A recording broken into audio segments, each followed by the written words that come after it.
দেখেন আমরা পেয়ারা কমলা হারভেস্ট করতেছি আমাদের গাছ থেকে, বাগান থেকে।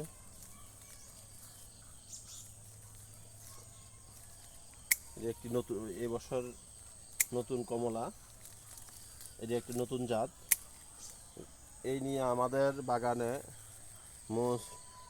সর্বমোট আমরা 5টি কমলার ভেরিয়েশন নিয়ে আসছি। এই যে এটা নতুন একটি কমলা, দেখেন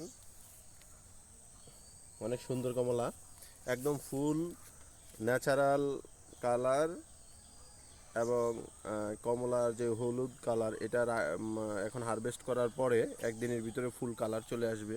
পরবর্তীতে আমরা লাইভে এসে আপনাদেরকে দেখাবো।